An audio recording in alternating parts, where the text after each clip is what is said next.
La bondad de Dios es grande y mucho más grande de lo que usted y yo podemos imaginar. Quiero invitarle a todos los niños de 9 años para abajo que puedan ir a la puerta. Ellos tienen clases especiales para ustedes. Niños de 9 años hacia abajo y todos los adultos que están allá atrás parados. Aquí al frente hay sillas para que puedan venir y acomodarse aquí al frente. Y mientras los adultos pasan aquí al frente y los niños salen, quiero nada más presentarles a ustedes, los que estuvimos el día de ayer, tuvimos el privilegio de escuchar al hermano David Dixon, y los que hemos escuchado, él fue pastor misionero en Centroamérica y el Caribe. Y quiero invitarle al hermano David que pase por acá, recibámosle con un fuerte aplauso al hermano David Dixon.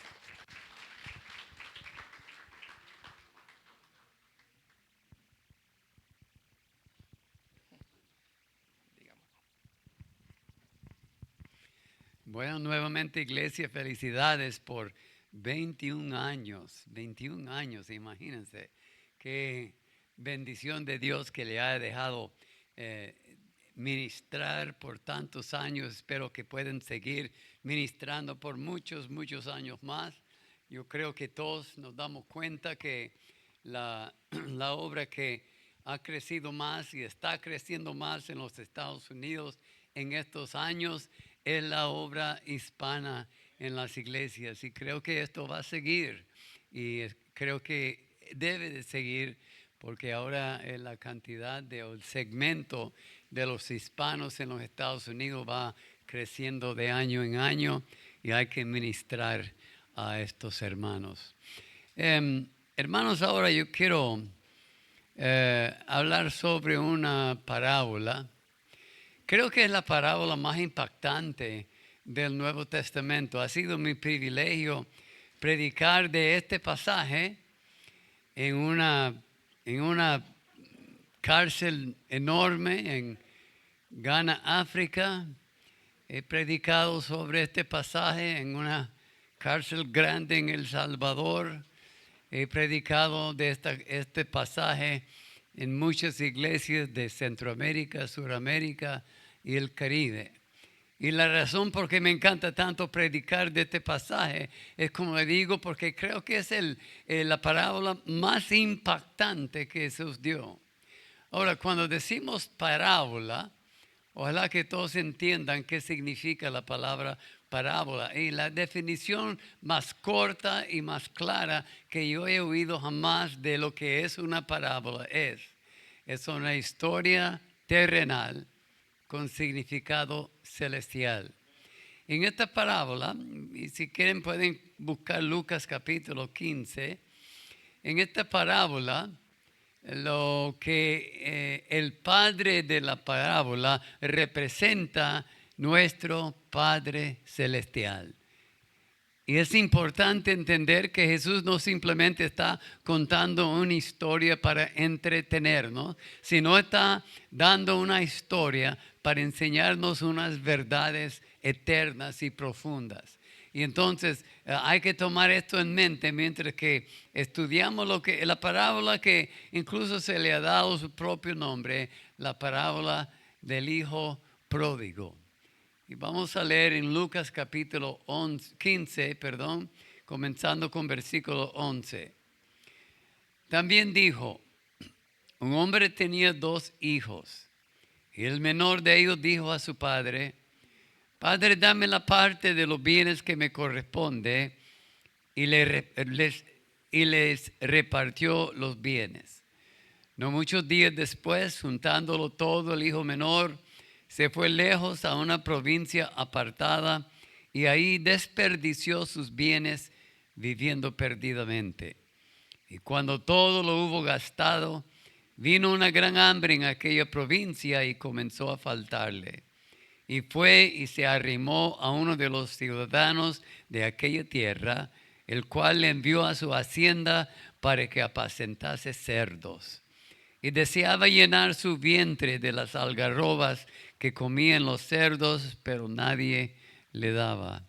Y volviendo en sí, dijo: ¿cuántos jornaleros en casa de mi padre tienen abundancia de pan? Y yo aquí perezco de hambre. Me levantaré e iré a mi padre, y le diré: Padre, he pecado contra el cielo y contra ti. ya no soy digno de ser llamado tu hijo. Hazme como a uno de tus jornaleros. Y levantándose vino a su padre. Y cuando aún estaba lejos, lo vio su padre y fue movido a misericordia y corrió y se echó sobre su cuello y le besó. El hijo le dijo: Padre, he pecado contra el cielo y contra ti, y ya no soy digno de ser llamado tu hijo. Pero el padre dijo a sus siervos: Sacad el mejor vestido y vestidle, y poned un anillo en su mano y calzado en sus pies. Y traed el becerro gordo y matadlo, y comamos y hagamos fiesta, porque mi hijo muerto era y ha revivido, se había perdido y es hallado. Y comenzaron a regocijarse. La historia es linda, es una historia linda, pero como le digo, sería una pérdida solamente verla como una historia linda. Es una parábola, una historia que tiene un significado celestial. Y Cristo está comunicando un mensaje muy importante. Ahora, el personaje más importante de este drama es el Padre. Y el Padre, como digo, representa el Padre Celestial. Entonces, tiene significado para nosotros que somos hijos de Dios. ¿Sabe? Es más común entre la comunidad latina que un padre besa a sus hijos grandes. Ya los americanos no tenemos la costumbre de besar a nuestros hijos cuando son grandes, pero yo parece que no soy tan americano como los americanos, ¿verdad? Porque mis hijos esperan mis besos cuando llegan a la casa, sobre todo el menor. Si él no quiere ni dejar la casa hasta que me he despedido de él con un beso. Y mi hijo de 50 años todavía tiene que aguantar mis besos, porque beso a mis hijos. Me encanta mostrar mi cariño a ellos con los besos. Y es costumbre, o era costumbre también, entre los judíos. Entonces, no era algo tan fuera de común que un padre besaría a sus hijos. Y hay que entender esto. Y también hay que entender que, como ustedes los latinos, los judíos no besaban una sola vez. Era besar y besar y besar y besar. Ya ustedes entienden, ¿verdad? Y esta fue la costumbre de aquel tiempo. Bueno, yo creo que los besos de este padre comunicaban un mensaje. En realidad comunicaban 3 mensajes. Y yo quiero hablar de los mensajes de los besos, porque es interesante lo que se observa aquí. Ahora, el hijo, ¿qué es lo que ha hecho? Bueno, el hijo es el hijo menor. Y él decide que él no quiere esperar hasta que tal vez ya sea anciano para recibir su herencia. Entonces él va a su padre y dice: papá, dame lo que me corresponde. ¿Ustedes saben cuánto le correspondía? Nada, nada. Una herencia es una herencia. Y la herencia se recibe cuando el dueño se muere. Pero él no estaba contento de esperar hasta que su pobre papá muriera, sino que él dice: papá, yo quiero lo mío ahora mismo. Y este padre, no podemos juzgarle. Él tal vez queriendo quedar en paz con su hijo menor, él dijo: está bien, tome. Y el hijo se fue. Ya un hombre rico por el sudor ajeno, pero hombre rico. Y se fue. Y como no se acostumbraba a tener dinero en el bolsillo, muy pronto lo había gastado, lo había desperdiciado, dice la Biblia. Quedó sin dinero. Y cuando quedó sin dinero, quedó sin amigos. Ocurre, ¿verdad? Quedó sin amigos. Y entonces, como no tenía amigos, no tenía cómo vivir. Y hizo para lo que para un judío sería la última humillación.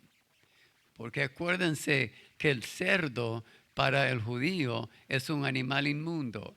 Entonces él va y, sufriendo la mayor humillación, el único trabajo que podía conseguir, porque no tenía oficio, era alimentar a cerdos.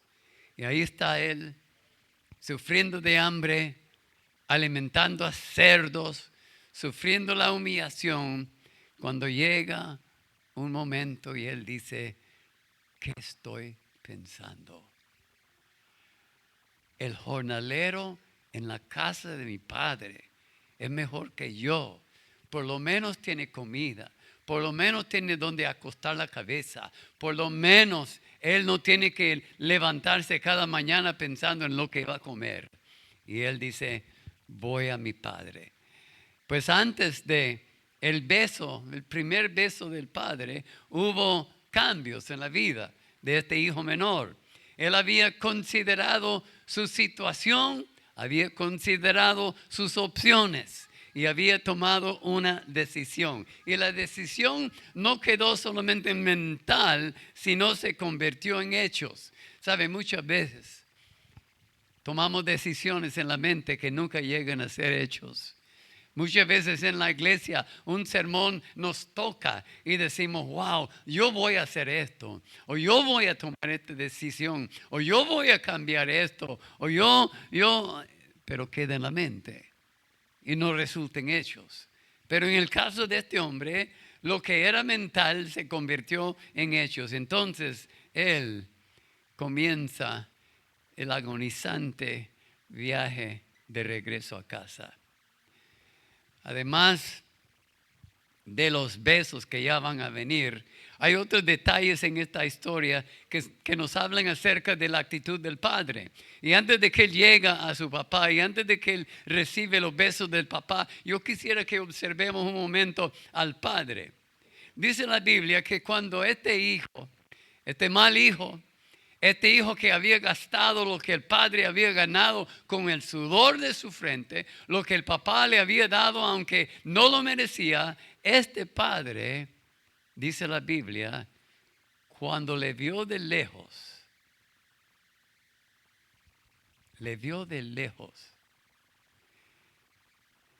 cuando le vio, yo no dudo que el padre podía ver los estragos de su vida de perdición. Seguramente ya era más delgado, seguramente era más sucio, seguramente olía mal, seguramente se vestía de trapos. Y el papá le vio, él le vio. Y dice que le vio de lejos. ¿Sabe por qué el padre le vio de lejos? Él le vio de lejos porque estaba viendo todos los días. Cada mañana se levantaba y decía dentro de sí, tal vez hoy mi hijo regrese. Tal vez hoy él viene. Y cada mañana se levantaba y salía de la casa y miraba por el camino. Y si veía a alguien de lejos viniendo, él decía, será él, será él. Y al fin llega el día cuando él se levanta otra vez con el corazón esperanzado y él mira y ve con tu hijo todavía de lejos y él ve a su hijo viniendo con la cabeza agachada, con la ropa andrajosa, venía este hijo. Y dice que cuando le vio de lejos, fue movido a misericordia. Hay un versículo en Salmos que me encanta y mucha de mi fe y mi esperanza descansa sobre este versículo. El Salmo 103 dice, como el Padre se compadece de los hijos, se compadece Jehová de los que le aman. Me da fe, me da esperanza. Bueno, el Padre dice que fue movido a misericordia. A pesar de que todo lo que estaba pasando al hijo, el hijo había traído sobre sí mismo. El padre no fue el culpable de nada que había pasado al hijo. El padre no le mandó allí a otra tierra. El padre no le obligó a desperdiciar el dinero. El padre nada tenía que ver con la condición de su hijo. No era culpa del padre que el hijo estaba en esta condición. Pero cuando le ve, lo que hace es que es movido a misericordia. Y eso a pesar de que el hijo había malgastado el dinero que el padre había trabajado para tener. ¿Quién sabe cuántos años de labor el padre había hecho para poder regalar a un hijo que no lo merecía lo que él le dio? Y a pesar, hermanos, a pesar de todo esto, cuando vio a su hijo viniendo, caminando lentamente con la cabeza agachada, con la ropa andrajosa, este hijo maloliente, este hijo que no supo apreciar a su padre, cuando el padre lo vio, fue movido a misericordia. El hijo caminaba, pero la Biblia dice que el padre corría. Y él corría hacia el hijo. No sé qué es lo que el hijo esperaba. Tal vez él esperaba que el padre le iba a escupir, que le iba a dar una bofetada, que le iba a dar una patada. No sé qué esperaba. Pero cuando él llegó, el padre le agarró y le besó. Y le besó. Y le besó. Le besó en la mejilla. Y después le extendió y le vio la cara y le besó en la frente. Y le abrazó de nuevo y después le besó en la otra mejilla. Y le besó y le besó y le besó. Y sabe, hubo un mensaje escondido en estos besos. Y el mensaje era: hijo, estás perdonado. Estás perdonado, hijo. El hijo sentía tan avergonzado. Yo sé que sus pasos eran lentos. Yo sé que sus pasos fueron pesados. Pero al fin llegó. ¿Sabe, hermanos? Muchas veces nosotros los creyentes fallamos a nuestro Dios. Y a veces fallamos de una manera bastante vergonzosa. Y nuestra respuesta a nuestro pecado es alejarnos de Dios por la vergüenza. A veces alejarnos de la iglesia por la vergüenza. Y decimos: ¿cómo puedo regresar a la iglesia? La iglesia sabe lo que yo hice. ¿O cómo puedo pedir perdón de Dios? Me da demasiado vergüenza. Y en lugar de volver al Padre, se aleja del Padre, se aleja de la iglesia, se aleja de los hermanos. Yo entiendo, yo he sentido los mismos sentimientos, pero les digo que eso no es lo que desea el Padre.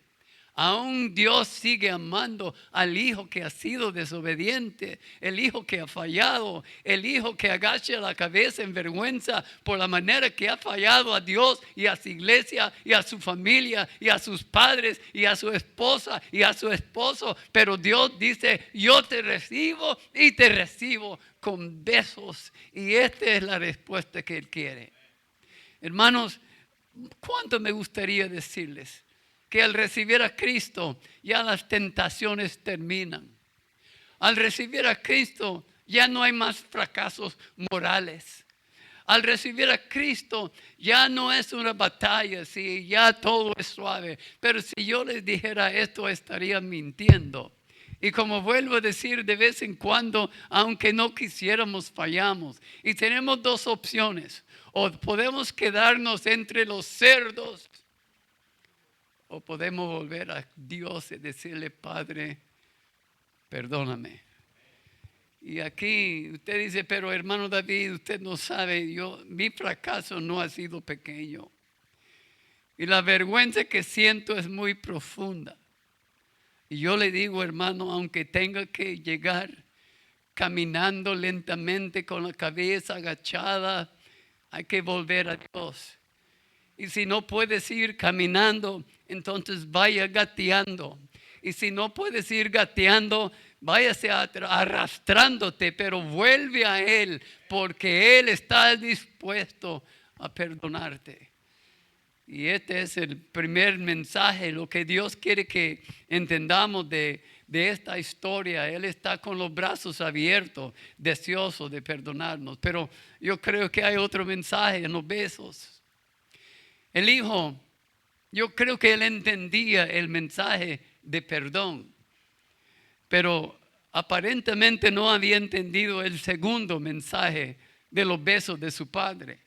El primer mensaje era: hijo, estás perdonado. Pero el segundo mensaje era: hijo, estás restaurado. Porque él, cuando llega al Padre, él comenzó con sus palabras memorizadas, ¿verdad? Oh Padre, he pecado contra el cielo y contra ti. Ya no soy digno de ser llamado tu hijo. Toda persona que ha fallado a Dios entiende este sentimiento, ¿no? Qué vergüenza cuando tenemos que volver a Dios y decirle: Señor, yo sé que he fallado antes y he pedido perdón, pero Señor, he hecho el mismo pecado de nuevo y con vergüenza vengo, con vergüenza pido perdón. Este hijo sentía tanta vergüenza, como nosotros decimos, como nosotros sentimos cuando volvemos y decimos: Señor, que me perdona una vez más. Y después: Señor, una vez más. Y después: Señor, una vez más. Y qué vergüenza sentía él cuando pensamos en nuestros pecados y los besos de perdón del Padre. Entonces nos viene a la mente: no soy digno de ser llamado tu hijo. No merezco el perdón. Hermanos, que entiendan, nunca hemos merecido perdón. Nunca podemos acercarnos a Dios y decir: mira, debes de perdonarme porque yo he hecho esto o he hecho otra cosa. No, señores, solamente podemos llegar a Él y decir: Señor, pido misericordia y por tu gracia, por favor, Padre, perdóname. ¿Sabe? Cuando el hijo comenzaba con su pequeño discurso memorizado, el padre ni prestaba atención a su hijo. Él comenzaba: Padre, no soy digno de ser llamado tu hijo. Pero antes de que él podía decir la segunda parte: hazme uno de tus jornaleros, el padre dice: no. Ponle todo lo que dice que este es mi hijo. Ponle ropa nueva. Ponle un anillo en la mano. Porque yo le estoy restaurando. Él estaba determinado a restaurar la relación con su hijo, las mismas condiciones que existían antes de su pecado.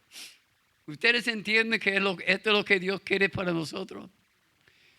Él quiere no solamente perdonarnos, Él quiere restaurarnos. Él quiere la misma relación que existía antes de que tú fallaste, antes de que tú pecaste. Él quiere todavía recibirte, abrazarte, llamarte hijo amado y besarte.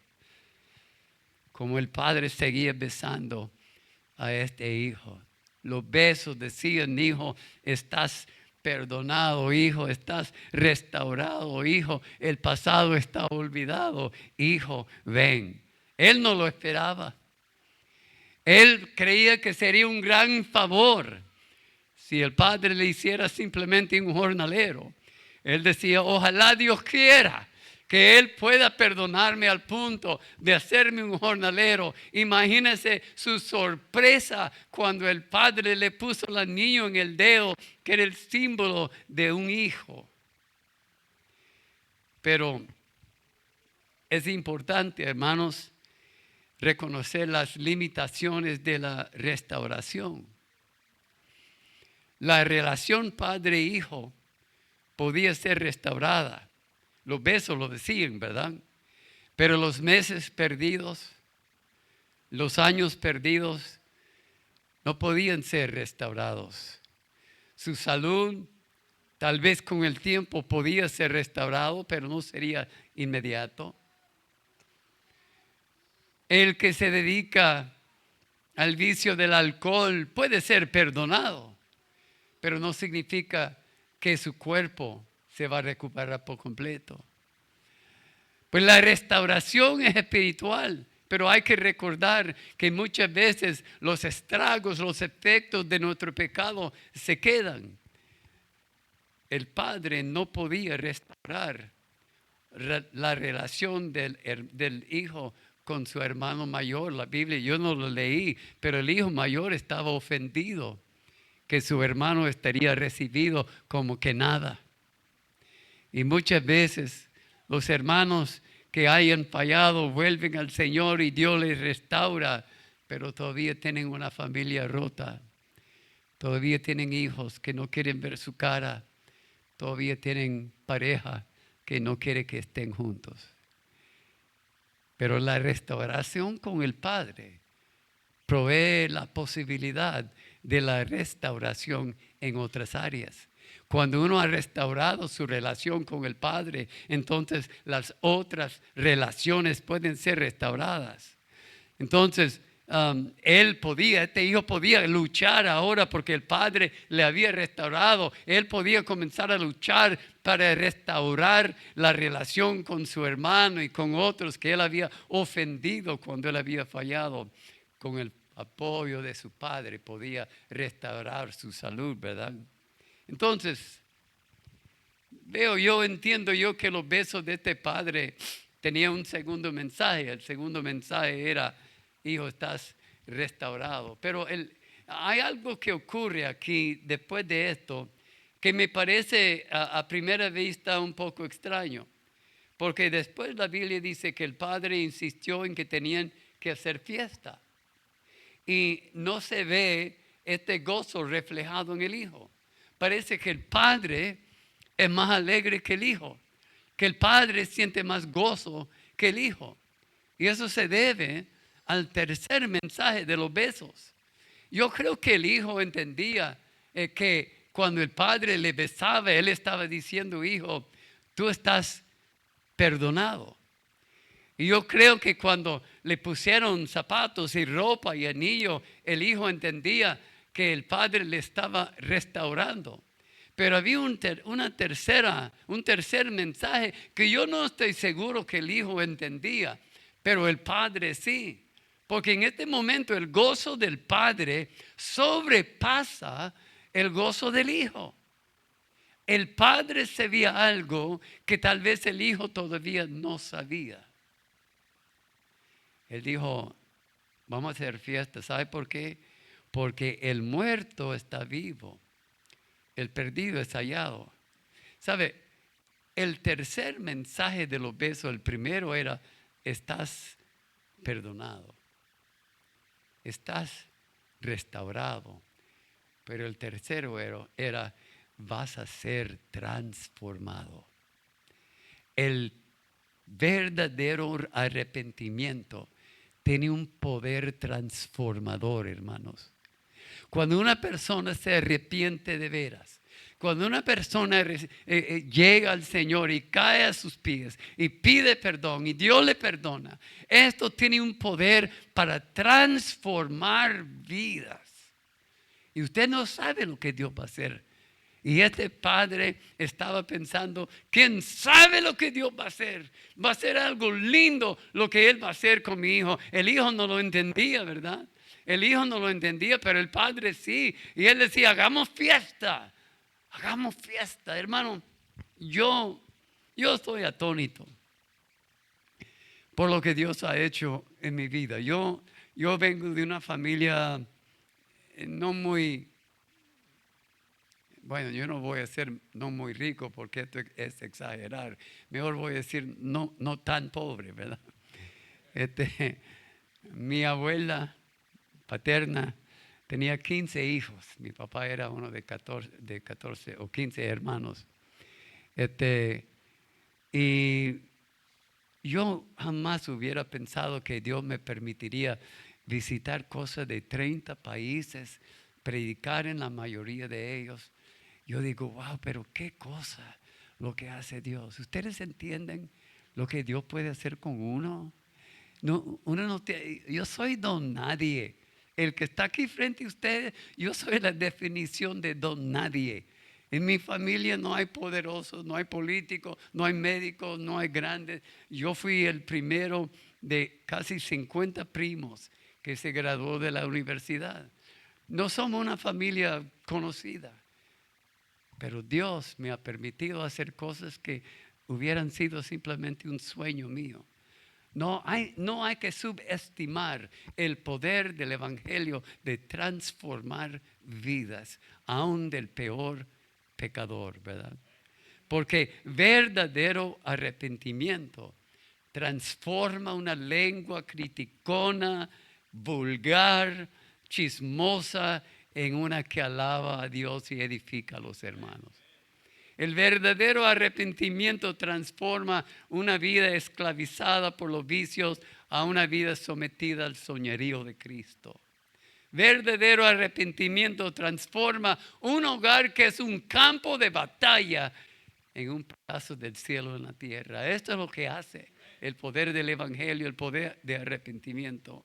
El padre sabía que esta experiencia de su hijo le transformaría todo su futuro.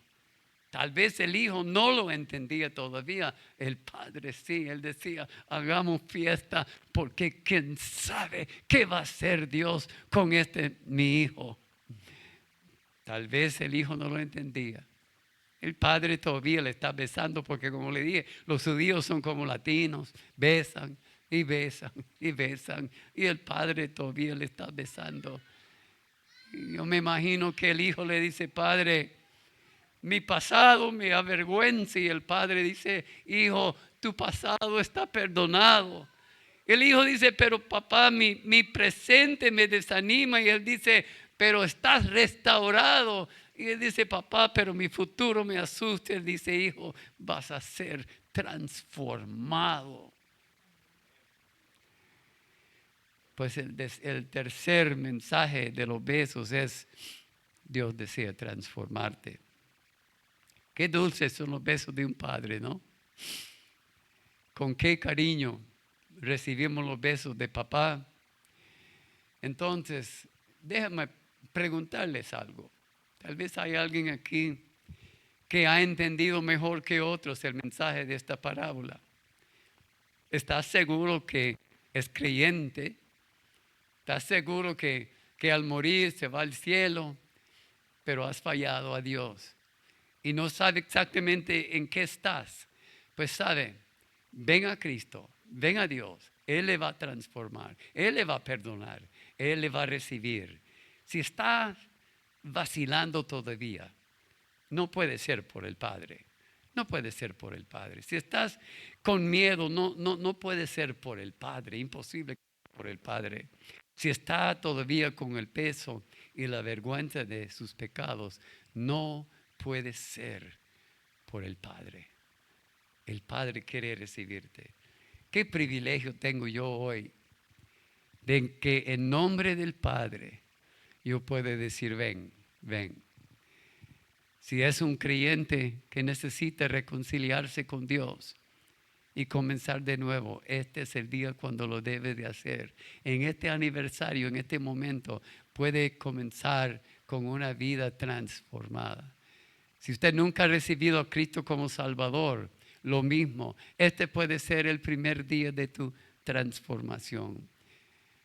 Tantas personas, y creo que sería difícil subestimarlos. ¿Cuántas personas viven con el sentir de que no están bien con Dios, pero le da vergüenza arreglarlo? Hace años ocurrió algo interesante en España. Un nombre muy común en España es el nombre Francisco. Y como ustedes saben, los Francisco, entre familia y amigos, son Paco.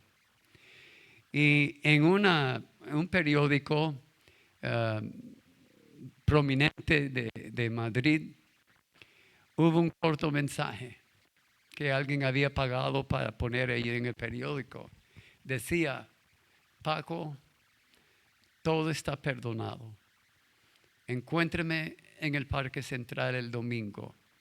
Y firmado simplemente papá. Dicen que el siguiente domingo la gente no cabía en el parque por los pacos que venían buscando un padre con el cual se habían roto.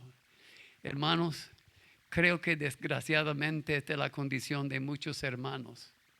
Sienten vergüenza cuando deben de estar volviendo porque el Padre está esperando que vuelvan, porque Él quiere besarle. Él quiere perdonarle, restaurarle, transformarle, y está esperando que usted responda. Y si usted no ha recibido a Cristo, porque no sé cuál sería su razón, pero no puede ser por el Padre, porque esta parábola nos dice con claridad la actitud de nuestro Padre. Voy a pedirle que se ponga de pie. Yo creo que no se debe de predicar un mensaje sin dar la oportunidad de responder. Y también creo que los sermones deben siempre de llevar algún reto a los oyentes. Entonces, yo les reto a ustedes que Dios está llamando a responder, o para conocerle como Salvador, o para regresar. Y yo les pido, yo les reto a que lo hagan. Inclinen los rostros, vamos a orar. Después de oración, hermano Byron va a tomar el micrófono. Señor Dios, primero gracias por esta linda historia. Gracias por ser un padre como el padre de la parábola. Gracias, Señor, porque me has perdonado tantas y tantas y tantas veces. Gracias por permitirme ser utilizado por ti, Señor. Gracias por perdonarme, restaurarme, y gracias por este proceso de transformación que todavía está ocurriendo. Señor, pido por los que están aquí, que tienen decisiones que han dejado pendientes porque no han entendido la actitud tuya. Espero, Señor, que tú les hables en esta mañana, que entiendan cuál es tu actitud hacia el hijo arrepentido. Dales el valor, dales el entendimiento de responder según tu voluntad. En nombre de Cristo. Amén. Hermano Byron.